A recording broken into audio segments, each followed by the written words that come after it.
নমস্কাৰ চাবলৈ আৰম্ভ কৰিছে আছামিজ ট্ৰেণ্ডিং। আজি 7 অক্টোবৰ আৰু আজিৰ দিনটোৰ কেইবাটাও গুৰুত্বপূৰ্ণ খবৰ লৈ আহিছোঁ আৰু এনে ধৰণৰ খবৰসমূহ নিতৌ চাবলৈ চেনেলটো ছাবস্ক্ৰাইব কৰি ভিডিঅ'টোত এটা লাইক কৰি দিব লৈছোঁ। আজিৰ দিনটোৰ প্ৰথমটো গুৰুত্বপূৰ্ণ খবৰ, ৰাজ্যত 2025 চনৰ মে' মাহত পুনৰ হ'ব বৃহৎ নিযুক্তি।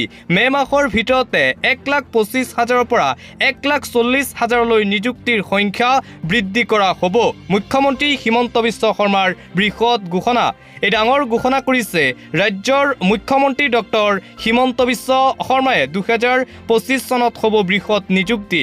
আমাৰ চৰকাৰৰ দিনত নিযুক্তিপ্ৰাপ্ত যুৱক যুৱতীৰ সংখ্যাই 1,25,000 অতিক্ৰম কৰিলে। আমাৰ কাৰ্যকালৰ পঞ্চম বৰ্ষত 10-15,000ক নিযুক্তি দিবলৈ চেষ্টা কৰিম। মুখ্যমন্ত্ৰী হিমন্ত বিশ্ব শৰ্মাৰ এই ঘোষণা নিযুক্তিক লৈ পুনৰ হ'ব বৃহৎ নিযুক্তি।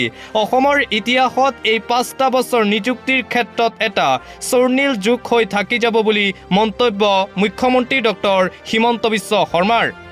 দিবলৈ চোৱা আন এটা অতিকৈ গুৰুত্বপূৰ্ণ খবৰ, আদিবাসীসকলে হিমন্ত বিশ্ব শৰ্মাৰ বিৰুদ্ধে কৰিছে তীব্ৰ প্ৰতিবাদ। আমাৰ আদিবাসীসকলৰ লগত বিশ্বাসঘাতকতা কৰিলে হিমন্ত বিশ্ব শৰ্মাৰ চৰকাৰে। মুখ্যমন্ত্ৰী হিমন্ত বিশ্ব শৰ্মাই আদিবাসীসকলক প্ৰতাৰণা কৰি ভোট বেংক হিচাপে ব্যৱহাৰ কৰি আহিছে। তীব্ৰ প্ৰতিবাদী কাৰ্যসূচী। সৰ্বানন্দ সোণোৱাল, হিমন্ত বিশ্ব শৰ্মা, সকলোকে আমি ভোট দিছোঁ। আমি গাদ্দাৰী কৰা নাই হিমন্ত বিশ্ব শৰ্মাৰ লগত, কিন্তু ভোট দিয়াৰ পিছতো আমি আমাৰ অধিকাৰৰ পৰা এতিয়া বঞ্চিত হৈ থাকিলোঁ। তীব্ৰ প্ৰতিবাদী কাৰ্যসূচী আদিবাসী লোকসকলৰ। আমাক 2,000 টকা 5,000 টকা নালাগে, আমাক আমাৰ অধিকাৰ দিয়ক। হিমন্ত বিশ্ব শৰ্মাৰ বিজেপি চৰকাৰে আমাক মাটিৰ পাত্ৰা, জনজাতিকৰণৰ মৰ্যাদা প্ৰদান, ছেটেলাইট অট'নমাছ কাউন্সিল প্ৰদান, উপজাতিৰ প্ৰমাণপত্ৰ দিব লাগিব হিমন্ত বিশ্ব শৰ্মাৰ বিজেপি চৰকাৰে, অন্যথা অধিক তীব্ৰ আন্দোলন গঢ়ি তোলা হ'ব।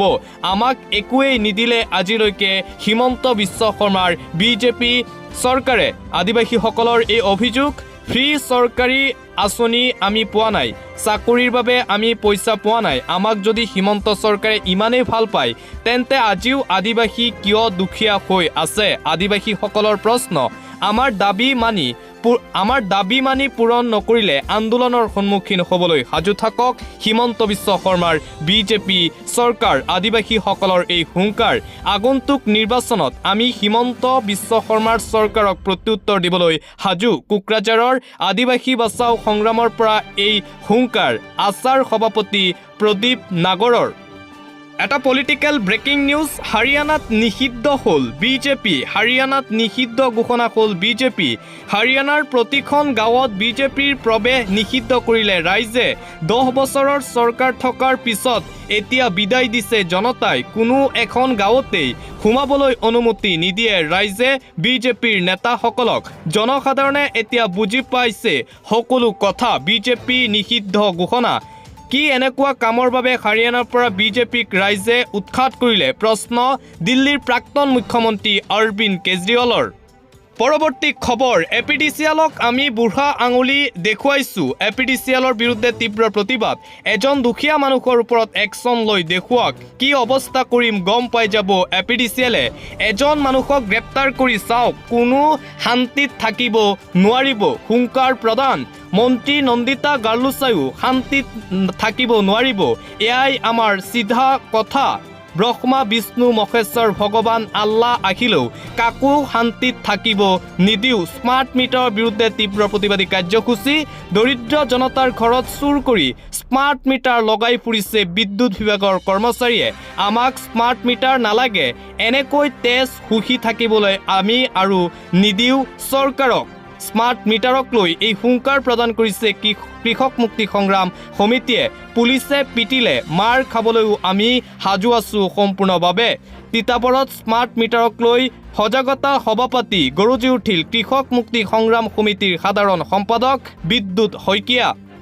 দিবলৈ চোৱা আন এটা গুৰুত্বপূৰ্ণ খবৰ, নীতিশ কুমাৰলৈ ভাৰত ৰত্নৰ দাবী। বিহাৰৰ মুখ্যমন্ত্ৰী নীতিশ কুমাৰক ভাৰত ৰত্ন দিয়ক চৰকাৰে। জেডিইউৰ নেতাই নীতিশ কুমাৰক ভাৰত ৰত্ন দিবলৈ জনালে দাবী। বিহাৰৰ পাটনাত পোষ্টাৰ লগাই জেডিইউৰ নেতাৰ এই বৃহৎ দাবী। কিংমেকাৰ নীতিশ কুমাৰে সঁচাকৈয়ে লাভ কৰিব নেকি Bharat Ratna?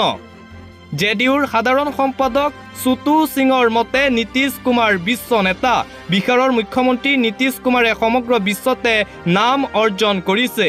America, Britain, Canada সকলোতে নীতিশ কুমাৰ এতিয়া জনপ্ৰিয় হৈছে।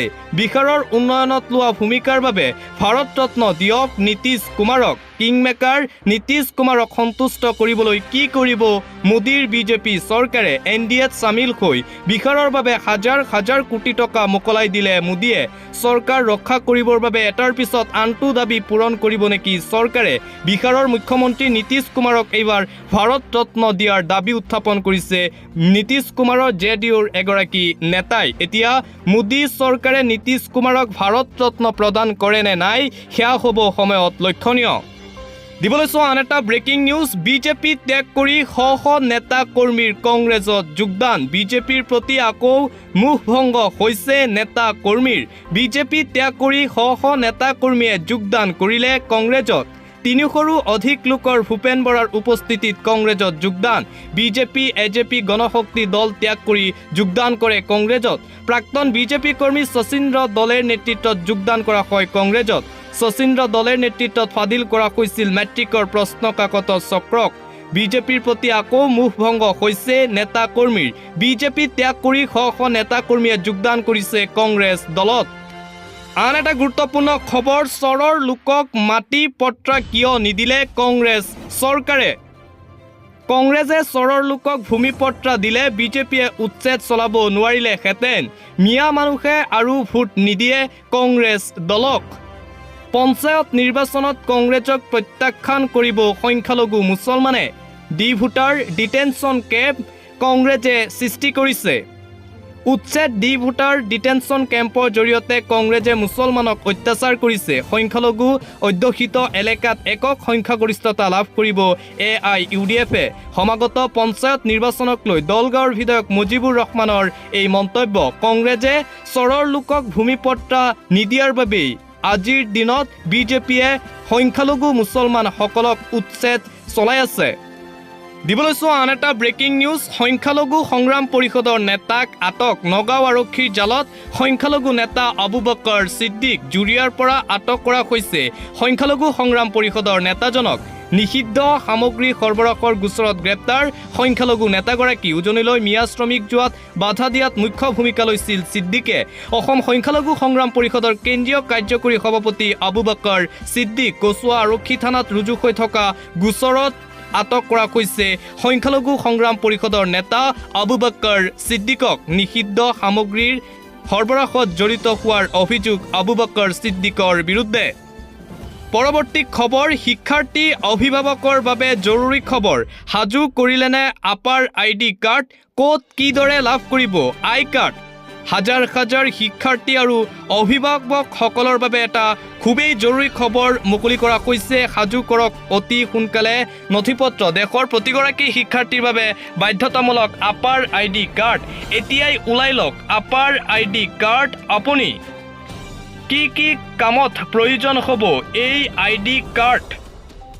শিক্ষাৰ্থীৰ শৈক্ষিক তথ্য, বঁটা, ডিগ্ৰী, বৃত্তি আৰু অন্যান্য ক্ৰেডিট ডিজিটেলাইজ হ'ব। প্ৰাক প্ৰাথমিকৰ পৰা উচ্চ শিক্ষাৰ শিক্ষাৰ্থীলৈকে সকলোৱে প্ৰয়োজন হ'ব এই কাৰ্ড।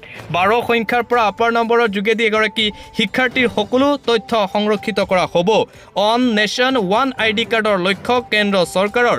কিদৰে উলিয়াব এই আপাৰ ID কাৰ্ড? অনলাইন আৰু অফলাইন দুয়োটা মাধ্যমত কৰিব পাৰিব আবেদন কাৰ্ডৰ বাবে। ৰাজ্যৰ বিদ্যালয়সমূহত আৰম্ভ কৰা হৈছে আপাৰ IDৰ কাম কাজ। আপাৰ IDৰ বাবে একাডেমিক বেংক অৱ ক্ৰেডিট ৱেবছাইটত প্ৰৱেশ কৰক। মাই একাউণ্টত ক্লিক কৰি নিৰ্বাচন কৰক ষ্টুডেণ্ট অপশ্যনত। ইয়াৰ পিছতে ছাইন আপ কৰি সন্নিৱিষ্ট কৰি ব্যক্তিগত নথিপত্ৰ দিয়ক। প্ৰয়োজন হ'ব মোবাইল নম্বৰ, ঠিকনা আৰু আধাৰ কাৰ্ডৰ তথ্য। ডিজিলকাৰ একাউণ্টত কৰক লগ ইন। KYC পৰীক্ষণৰ পিছতে সম্পূৰ্ণ হ'ব আপোনাৰ ID আবেদনৰ প্ৰক্ৰিয়া। লগে লগে কৰিব পাৰিব এই ID ডাউনলোড। এইদৰে আপুনি আপাৰ ID কাৰ্ড বনাব পাৰিব।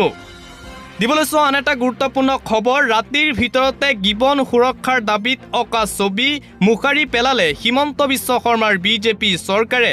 বেদান্ত গ্ৰুপক বাহিৰ কৰি সুলভ জীৱন সুৰক্ষিত কৰাৰ দাবীৰে অঁকা হৈছিল ছবিখন। গণেশগুৰি উৰণীয়া সেতুৰ তলত মাৰ্চেল বৰুৱাই আঁকিছিল এই ছবিখন। তাৰ পিছতেই মুখাৰি পেলালে হিমন্ত বিশ্ব শৰ্মাৰ বিজেপি চৰকাৰে। নিৰ্বাচন আয়োগৰ নিয়ম নিৰ্বাচনী অধিসূচনা জাৰিৰ পাছতহে প্ৰযোজ্য হয়। অধিসূচনা জাৰি নোহোৱালৈকে প্ৰতিটো ৰাজনৈতিক দলৰ নিজৰ কাৰ্যসূচী প্ৰচলন কৰাৰ অধিকাৰ আছে। যেতিয়ালৈকে আমি কোনো সাংবিধানিক নিয়ম উলংঘা নকৰোঁ তেতিয়ালৈকে আমাৰ কাৰ্যসূচীত হস্তক্ষেপ কৰিব বিচৰাটো অবৈধ বুলি ভবা হ'ব। ঝাৰখণ্ডৰ মুখ্যমন্ত্ৰী হেমন্ত সোৰেনক উদ্দেশ্যি মুখ্যমন্ত্ৰী হিমন্ত বিশ্ব শৰ্মাৰ বিশেষ পোষ্ট। হেমন্ত সোৰেনে হিমন্ত বিশ্ব শৰ্মাৰ বিৰুদ্ধে নিৰ্বাচনী অধিসূচনা ভংগ কৰাৰ অভিযোগ উত্থাপন কৰিছিল। তাৰ পিছতেই ঝাৰখণ্ডৰ মুখ্যমন্ত্ৰী হেমন্ত সোৰেনক এইদৰে প্ৰত্যুত্তৰ দিয়ে ৰাজ্যৰ মুখ্যমন্ত্ৰী ডক্টৰ হিমন্ত বিশ্ব শৰ্মায়ে।